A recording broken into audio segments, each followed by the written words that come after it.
Okay, so my name is Kevin Guyan. I work as a researcher at the Quality Challenge Unit. And in my work at ECU, I focus on equality data in UK universities and colleges. I started at ECU in September 2016, and before then, my academic background is in gender history, and particularly qualitative research, which will be the topic of today's discussion. So in my work at ECU, I've worked on a number of different projects over the past year and a half. These have included a recent research insight on the experiences of LGB staff members, which some of you might have seen. We've also been undertaking a major upcoming report on staff equality in Scottish colleges. So this is hopefully coming out in the next few weeks. This involved an online survey and also focus groups around Scotland to kind of tap into staff perceptions and experiences of equality. So my Twitter handle is up on the screen there. It's at Kevin_Guyan. And as was mentioned earlier in the day, you can tweet about my session using the hashtag biosciences for all. So before I start, I just want to have a quick disclaimer that I'm not an Athena SWAN advisor. I do work in the research team at ECU, but very helpfully my colleague Annie is still in the room, so she will be on board to answer any specific Athena SWAN questions that might come up during the session. So the session I hope will cover in the next 60 minutes, very broadly, we'll look at using qualitative data in Athena SWAN applications. We'll look specifically at what I think are the three main phases of working with qualitative data. So the gathering, the analysing, and the presenting. And throughout, I hope to draw upon examples from successful as well as unsuccessful applications. So I intend for this session to be fairly informal, and we'll stop about 15 to 20 minutes in for an activity, and hopefully if we have time at the end for a second quick activity just to get people speaking, a bit of action in the session. And throughout, please feel free to stick up your hand if you have any questions, anything you'd like for me to go into a bit more detail. I'm more than happy to pause and explain things in a little bit more depth. We'll hopefully have time at the end of the session as well for some quick questions and answers. I'll also flag up some possible challenges that you might encounter and hopefully provide some helpful answers to them as well. So first of all, big letters on the screen, gather. What is qualitative data and why bother using it in the Athena SWAN application? So qualitative data is, as you might imagine, about qualities. It's information that does not involve numbers or numerical data.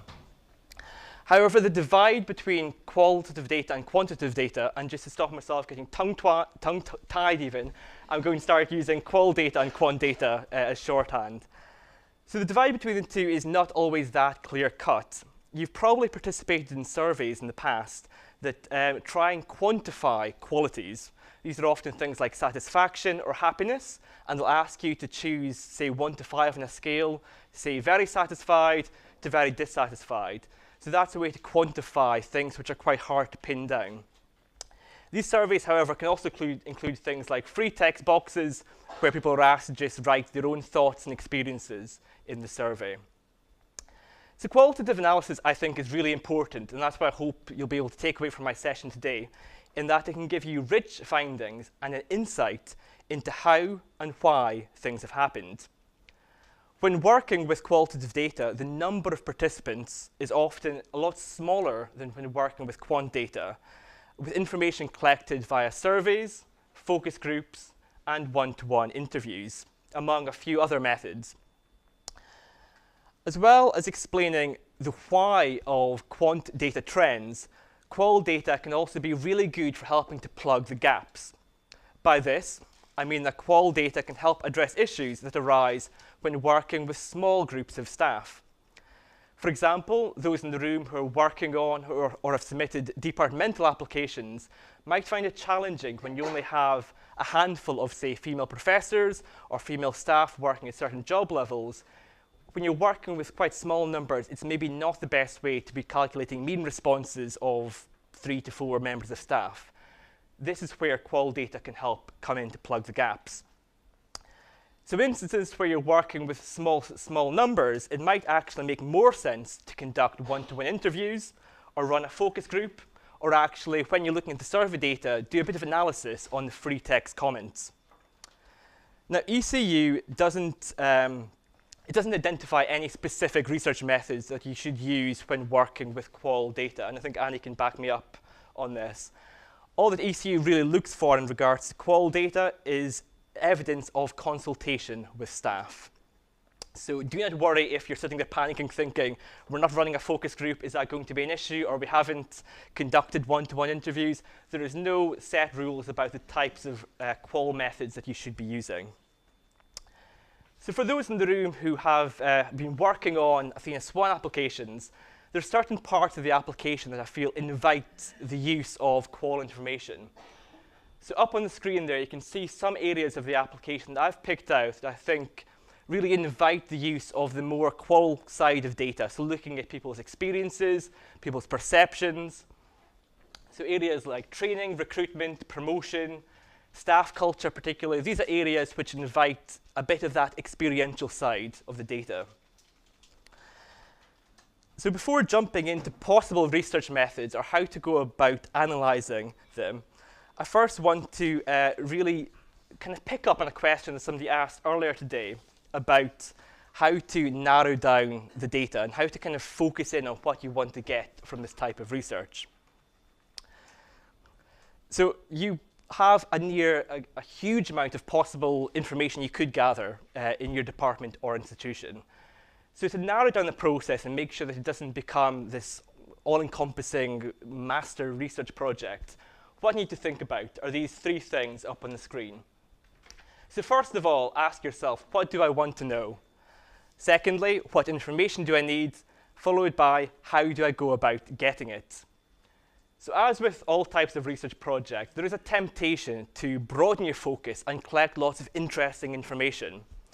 However, rather than trying to gather as much as possible, it's really important to consider what is relevant and, above all, keep the study manageable. So the way I would suggest going about this in the blue box there is with your SAT, or if you're kind of leading on this part of the project, write down a list of your research questions. So establish what you would like to find out. By starting with the fundamentals of the process, it'll help you assess what type of method you should use kind of when progressing with the research. So by starting by asking yourself, what do I want to find out? This will establish boundaries to your research from the get-go and ensure that it remains focused and delivers results in the most effective way. So by starting with asking your question, this will help you define and make sense of the best method to apply when conducting your research. So I've included three of probably the most common qual/qual-quant research methods up on the screen that you're likely to probably use if you're looking to gather qual information for an Athena SWAN application. So firstly, interviews.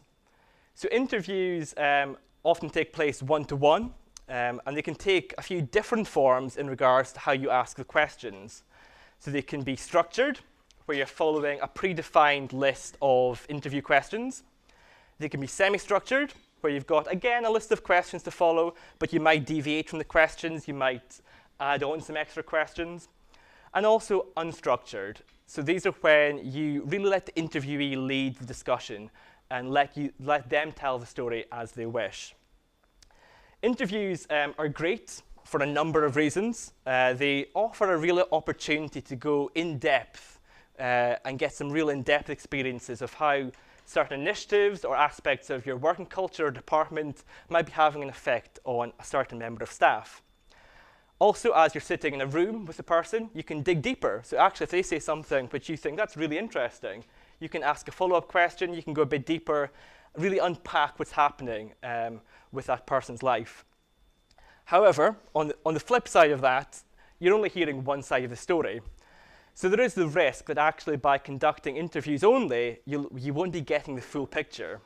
You might speak to one member of staff who's had a really rotten time, and actually that might not be the case among other staff members.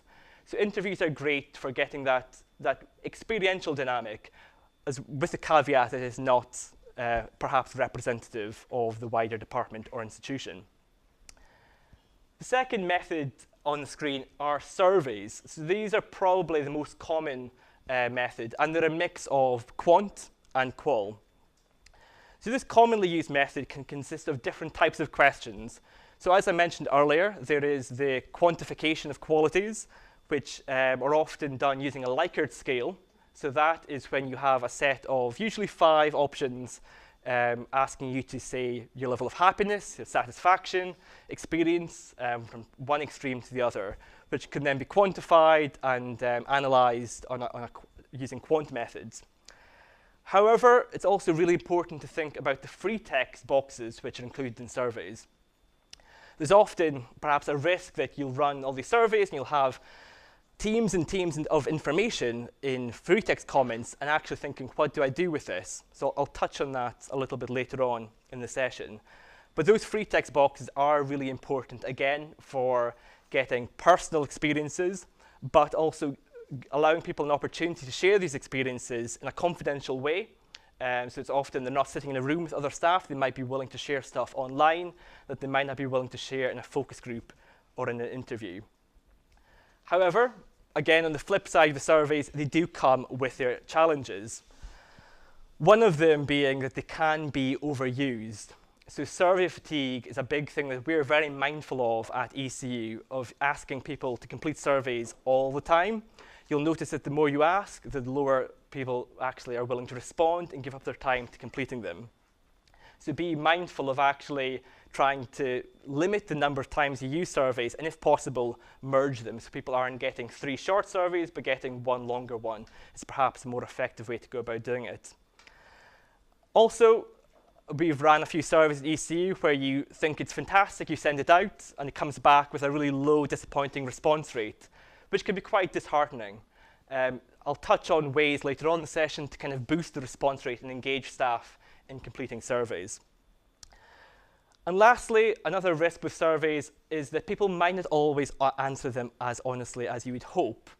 When you're sitting in a room with other people, you're more likely perhaps to kind of tell the truth. When you're sitting on your own completing a survey, you might just click through random boxes, which might skew the results and might not present a fair picture of what's actually happening on the ground.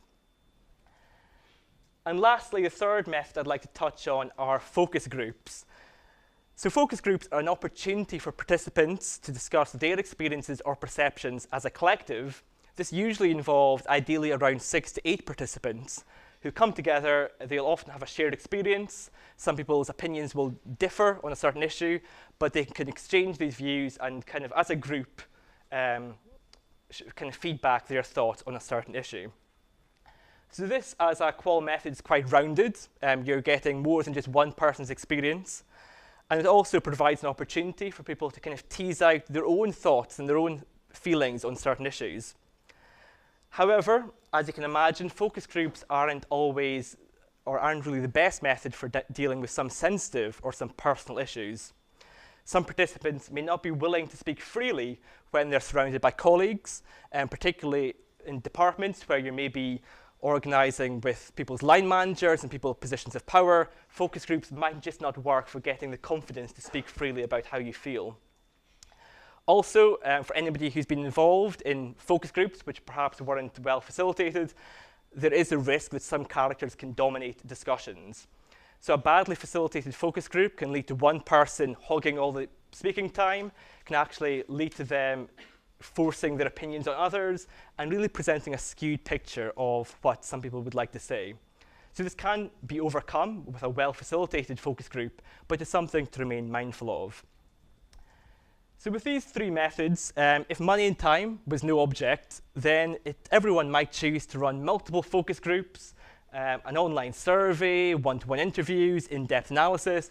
However, in reality, this isn't always going to be possible, or actually it's rarely going to be possible, and actually might not be that necessary either.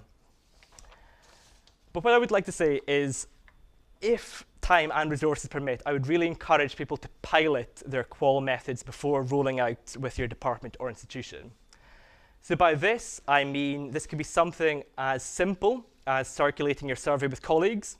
So at ECU, we use the online platform SurveyMonkey, and this offers kind of a preview part of the survey where you can send it with colleagues, get them to input their feedback, and it's basically a quick and easy way to check that the questions work in reality.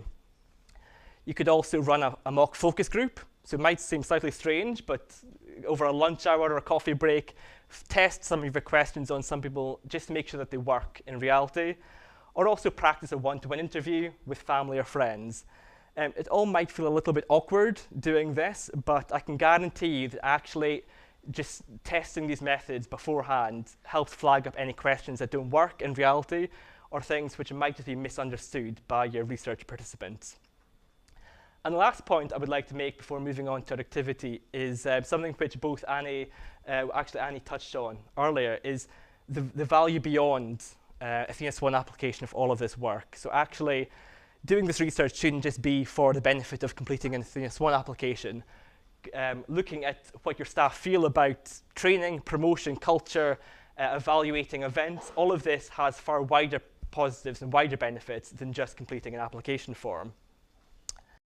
Okay, so I'm currently circulating some handouts for the first activity, which, if you look at the first page, we have one of ECU's recent ECU stats. So you might have spotted these on Twitter, on Facebook, on LinkedIn. These are kind of data visualization of some of the content that we produce in our annual stats guides. So what I would like people to do will take maybe 5 to 10 minutes, quite a quick exercise. So if you just work in small groups at your tables, and what I would like you to think about is, first of all, what does this graph show you? So it might be quite quick and easy to see that, considering discussions earlier on today. So what does this graph show you? Secondly, if you were to devise a way to kind of unpick this information in a bit more detail, can you think of some survey questions that you might want to use to dig a bit deeper into the trend you're seeing in this data? And as part of that, think, who might you want to run this? Who might you want to ask these questions? So would this be surveys for all staff, female staff, students and staff? Think who you want to target this survey at. And also think of a few examples of questions that you might want to include in your survey to try and get at the why of this. So we can see that the data is telling us something in particular, but it's not giving us a reason for why this is taking place. So if you just speak among yourselves for, we'll say, 5 to 10 minutes on some possible survey questions that you might want to ask to dig a bit deeper into this information. So this is data from ECU's most recent stats report from the academic year 2015-16 for universities across the UK. So as you can see, it's going first degree undergraduates, postgraduate research, academic staff, professors. So it's a snapshot more than a pipeline in that this is all taken at the same time point. As you can see, the green line being female, it drops off the higher up the kind of academic ladder you go. So we can see what's happening, but that's only telling us one side of the story. So does anybody have any suggestions as to how we can tap into the why this might be the case? So we were interested in asking a question to everybody. So we were interested in asking everybody what their career aspirations were, whether they were interested in being a professor in the end of their career or not. And from that, you would be able to see... Work out if actually female staff are less... Their career aspirations are different. And then you could track that. If you ask that question at the undergraduate level, you can already get a sense, is that the place you need to start doing some work? Rather than if you just ask academic staff, you may have missed actually when people's opinions change. That's a really interesting suggestion. Thank you. And I guess similar to that, we were thinking that why don't we ask the third years what they decide to do? So if we've got actually a large group of women who are going into industry instead of going into an academic trajectory, well, what's the motivation to not go to the PGR level and finding out almost like exit interviews with the students on why they've chosen their career choice?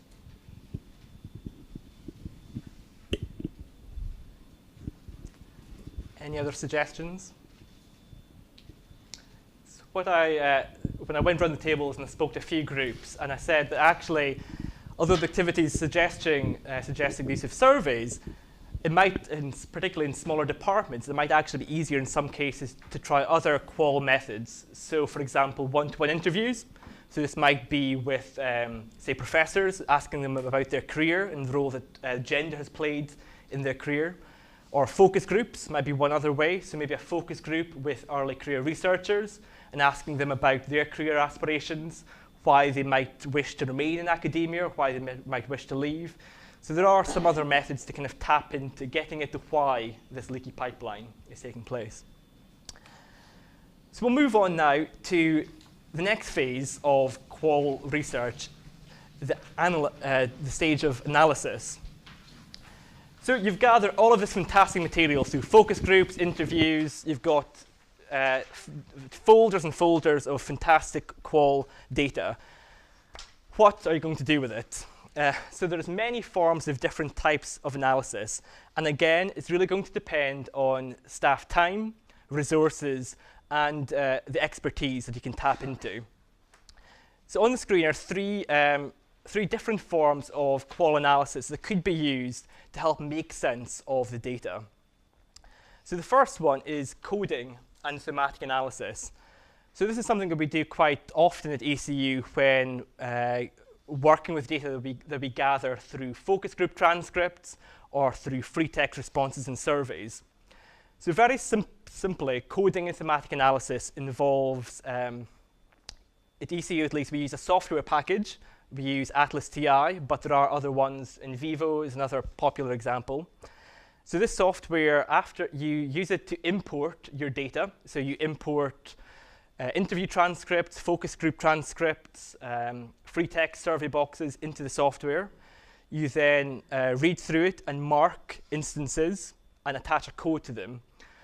So the code could be to do with experiences, emotions, people mentioning certain things like bullying and harassment, promotion. Once you do this, you start to see a picture of what's happening and start to be able to see themes emerging from the data. So this, as I said, can be done using software, but it can also be done using colored highlighters and a journal or a notebook where you're basically going through the text and kind of highlighting similarities, differences, where themes are recurring. And then when you start to look at that alongside the characteristics of respondents, so say looking at what male staff say or female staff, looking at age, looking at ethnicity, and if you see any commonalities or differences, this is where coding and thematic analysis starts to play. So on the screen there you can see on the left-hand side is thematic analysis using highlighters. So this is maybe notes taken from a focus group and somebody's kind of highlighting the recurring themes. So this is a way just to get a picture of what's being said. On the right-hand side there is an output from Atlas TI. So once all of this data is in the software, it can start to do things like network views, where you're seeing how talking points link up together, seeing the kind of how certain points overlap and intersect. In a way, it's just making sense of qualities, feelings, emotions, trying to kind of be a bit more, I guess, to quantify it in some way or make a bit more sense of it through things like network views. However, if time is tight, and then something like a word cloud can be a quick, effective, and easy way to present qual data effectively. So there's multiple websites online where you basically input your list of words, and then according to the frequency of the words, it'll pull out things like this on the bottom right there. So big data was the two words emerging from that. So it's quite simple, it's quite effective, it can look quite good, and I think it's one application, quite a piece of visual addition. So that's one way of analyzing the data. And thirdly, narrative presentation, which is just a slightly fancier way of saying case studies. So if you're having a one-to-one interview with a staff member, telling their life story can be one way to kind of present the information. This can show how things have changed over time. So if you've had a member of staff who's maybe been there for 5 years, they might remark on how, in their life, their experience of change at these 2 time points. So at the bottom there in red, interesting versus important. So I think with analysis, it's really important to focus on what is important rather than what is interesting. So you might come across this fantastically interesting quote from a member of staff who's traveled the world, met this exotic cast of characters, but you have to ask yourself whether or not it's actually going to propel your argument in your Athena SWAN application. It could be exciting, but it might not actually be beneficial in regards to the application. As I'm sure everyone here is aware as well, word counts and space in Athena SWAN applications very much comes at a premium, and using things like quotes can be quite wordy and quite text heavy, so do try and use them as effectively and as possible. So rather than just throwing in everything of interest, think actually how is this going to add to the case I'm trying to put forward in the application. So before moving to the final section, does anybody have any questions at this stage?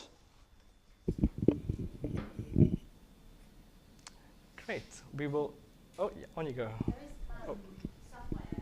Those software programs, are they easy to use? I assume you have to pay for access to them, but if you were to pay for them, are they kind of easy to get your head around if you've never used them before? So the two listed on screen there, InVivo and Atlas TI, are packages which come at a cost.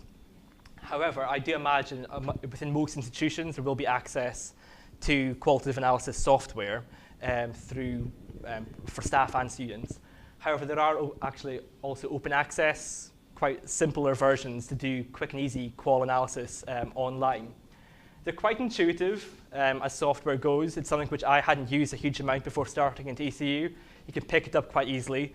It's quite simple to learn. It's basically just a way to kind of chart what's happening in the text, to kind of store, to file information. It's quite intuitive, and there are different, you can kind of go as complex with it as you wish as well. Great. Okay, so we'll move on to the final phase of qual data, which is the presentation of it. So how to present findings in an Athena SWAN application. So as has been mentioned in both of the previous presentations today, it's very important that your presentation does not favor description over analysis. So analysis is always going to be a lot more important than describing what's happening. So words are wasted on describing what data shows rather than analyzing data and the reasons behind it.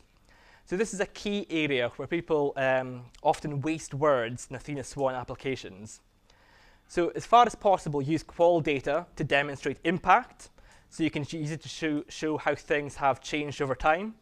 So this might involve presenting qual data from one time point and then from a second time point and saying, actually, these are the changes we can see over these two periods.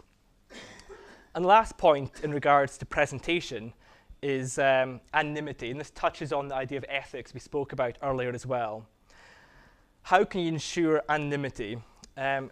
You really have to be careful when working with qual data that you don't put anything that might reveal a respondent's identity when they don't wish for their identity to be revealed. And this also might be something more than just a person's job title or the area they work in.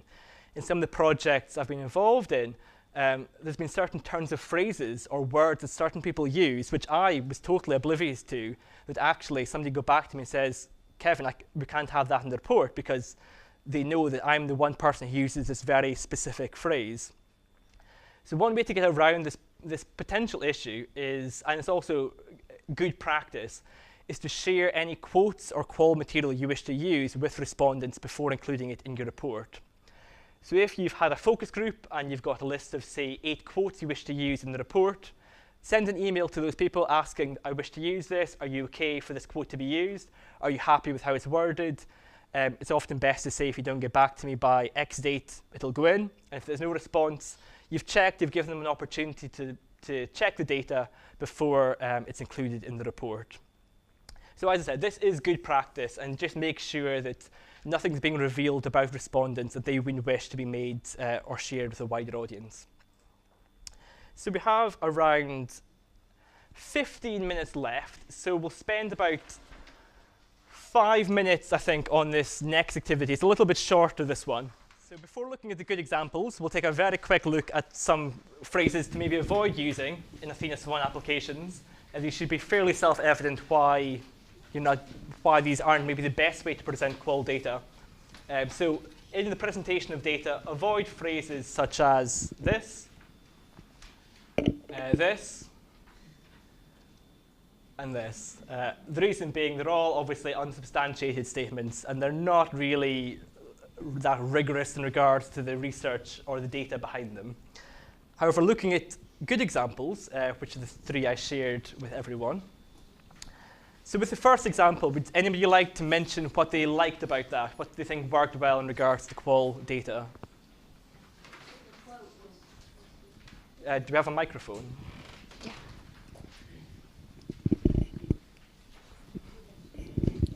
The quote was good in it, and it stands out from the page, and it highlights the issue. That's the thing. I think what you mentioned there about highlighting the issue and showing the impact of an initiative, and just it's presented in quite a visually simple but effective way, having that kind of pull-out blue quote, but also it really shows how that impact has had an impact on somebody's lived experience. So adding a bit more color, a bit more depth to the data presented and the description presented in the text above. In the second example, anybody like to say what they liked about that?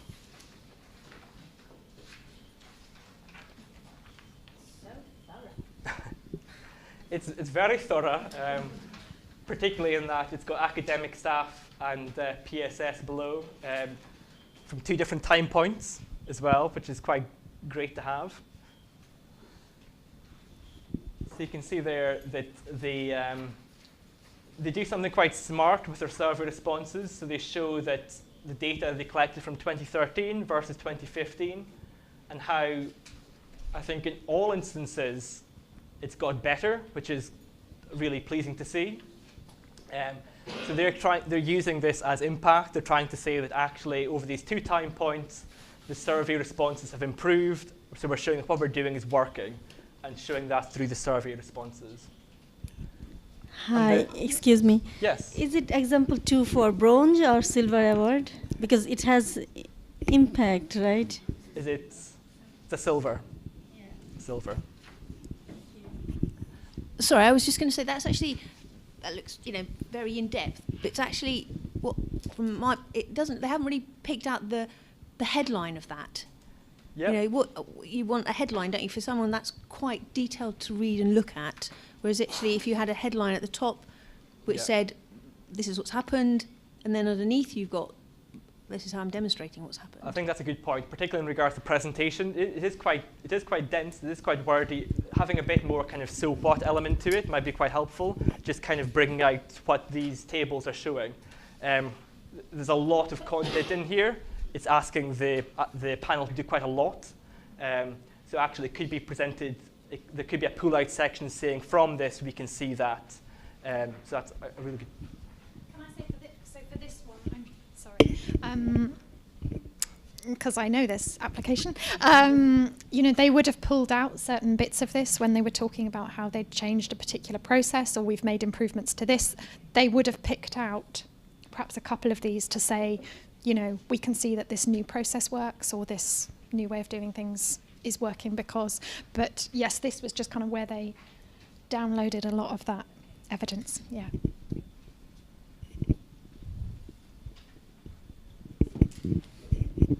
Would all of those sentences in there be included in the word count? And also, is it a problem that they haven't looked at it by gender? I think the gender point is a fair point to make. In regards to word count, are words and tables counted? No.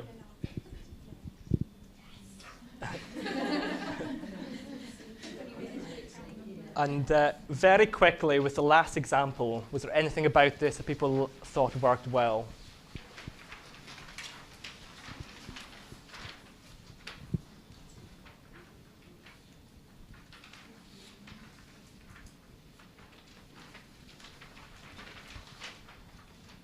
So apologies, some people might not have had time to reach this example.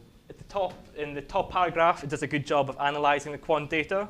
You've then got this table of quant data here, so all numbers to do with staff taking paternity leave. And then in the red box is where it does a good job of expanding and unpacking the qual data. So there's a a quote from a male member of staff and a female member of staff, again just showing how this initiative has had an impact upon their life. So we have around 5 to 10 minutes left, so hopefully have a quick few minutes to flag up some possible challenges that people might encounter when doing qual research, and hopefully provide some answers to them as well. So the first challenge on the screen is something which I've encountered a few times at ECE. I've designed an excellent survey, but nobody bothered to complete it. So with this challenge, I think the question is actually, first of all, ask, is it an excellent survey? Is this just your own judgment, or have you been able to test it with other people? If you haven't been able to share it with others, it might be the case that the survey is too long, too dense, too wordy, too confusing. These are all reasons why people aren't going to engage with your survey. Also, have a think about recruitment. So how are you going about actually getting staff to engage with your research? Are you doing an all-staff email that's ending up in spam folders or being deleted? Are you doing targeted emails where you're sending personal emails to certain members of staff? Are you also using posters to engage with staff who might not be checking emails as regularly? And also, maybe not so much in regards to Athena SWAN applications, but when asking staff to undertake research or engage in focus groups, we particularly promote incentives. So again, not applicable in Athena SWAN necessarily, but in other types of equality and diversity research. If people are coming to focus group at ECE, we'll often offer an incentive, so a voucher or some recompense for the time that they've given up. Second challenge, so every time we run a focus group, the same faces attend. So I think with qual research, it's really important to think about who's participated, but also who is missing from this work. So if you're seeing the same faces, hearing the same stories, you should think, actually, are we missing certain experiences who might not be willing to engage in this type of research? As I mentioned with some of the groups, focus groups in particular can be quite off-putting to certain members of staff who might not be willing to share personal or sensitive issues in that type of environment. It might be effective to think of other research methods, or if possible, engage a facilitator from outside the department or somebody who isn't as closely connected to that type of work. And also be reflexive as well. So by this, I mean think about how your role as a researcher is going to have an impact on the research conducted. So again, to plug another ECE research and data briefing, we have one on reflexive research in when conducting equality and diversity work. So think about what, as a white man, am I bringing to the research when I'm conducting work on equality and diversity. And very lastly, a challenge which I'm sure everyone here has had at some point when I'm telling you all this fantastic stuff you can do with qual research, everyone on the team is already overworked, and I don't have time to undertake qual research. All I would say to this is try not to reinvent the wheel. If you already have a fantastic amount of qual data that you can use in your department, make use of it. You might have evaluation forms, feedback on training, data from exit interviews that you're allowed to use. This is all rich streams of qual data that's already sitting there. So rather than embarking on new work or gathering new forms of data, make sure that you've checked what already is there and also what you can use, and see if that can be analysed or used in any way for your application.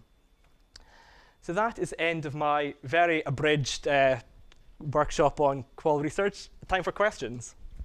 Hi, so you mentioned three different ways to gather qualitative.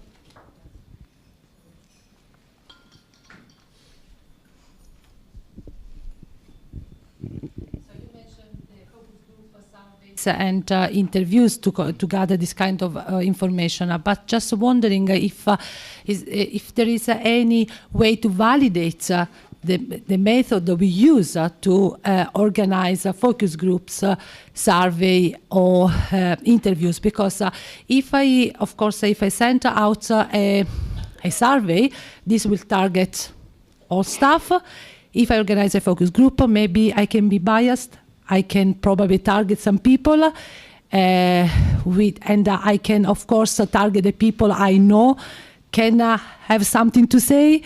So I'm not sure if always the way we use to organize focus groups is the right one. So is there any way to validate our method? With the focus groups, they're not going to be a representative of everyone's opinion. So I think the nature of doing the type of research is always going to be that this is the view of the focus group thought this about that. In regards to validation, I would say that getting people to kind of cross-check, so having people having a discussion guide would be one way to make sure that the conversation follows a set format and isn't just kind of free-flowing. Maybe running focus groups with different types of staff. So if you found it effective to run a group for, say, male staff and female staff, you might think those environments are maybe, people might be more willing to share information.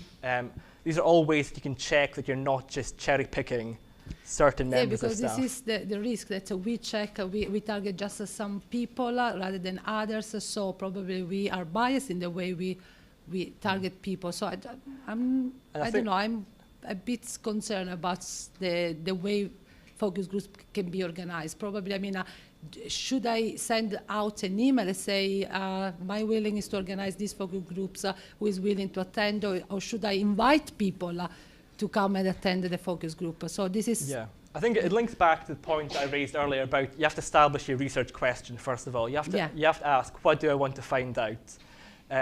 And that will very much inform the type of method or the type of focus group you want to develop.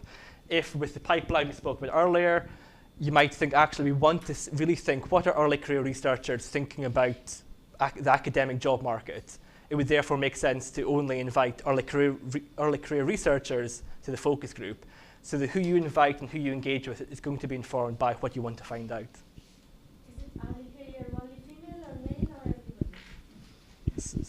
Just say your question again.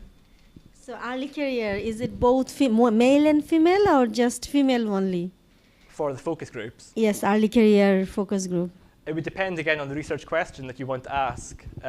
You might find that female staff might be more willing to share their experiences of how gender has impacted their career in a female-only setting. You might think that actually having professors who are both male and female together in the same room might be more effective. It really depends on what you're wanting to find out, and also with the ethical dimension where people are going to feel safe and comfortable discussing their experiences. Any other questions? It's not a question, but I just did a staff survey for my department. I thought I might share. We got, I think uptake went from about 45% to 95%. Wow. And so I just thought I would say like what we did. Mm-hmm. So we had a lot of conversations about how we would reach people first, and we made sure that the head of department sent the first email saying people need to do this. He mentioned it in the head of department briefing and spoke about how important it was. We put posters up, which we updated every few days with like the numbers of uptake. We couldn't do it by gender, unfortunately, because a bunch of people said that they didn't want to say what their gender was. But we did it by professional support staff and by academic, and professional support staff were doing way better, and it was quite nice to just show that difference and have these visual representations in the common areas. We sent out frequent emails with the percentages of uptake, and we explained really clearly the whole way, like what the point of the survey was and why we needed it. And so the incentive that we gave was not like, you get a chocolate, but like, this is really going to inform our action plan. We need your feedback. Yeah. Like, this is your chance to tell us how to move forward. And what we've got out of that is that lots of people want to hear the feedback. And so now we're going to have a briefing to tell them what they said. I think that's really important. I think what you mentioned there about engaging participants in the research, engaging them in the outcomes of the research is really key. So make sure that people know why you're doing this, know what the outcome of this will be. If there's going to be a report, make sure that they are on the email list to get the report when it's published. Really saying that in regards to incentives, the incentive in this case is to improve their working life. It's not always monetary or vouchers. It can be stuff about generally just improving the department as well. So that's really great to hear that a fantastic response rate. Excellent. Thank you very much, Kevin, for the workshop. Thank Kevin.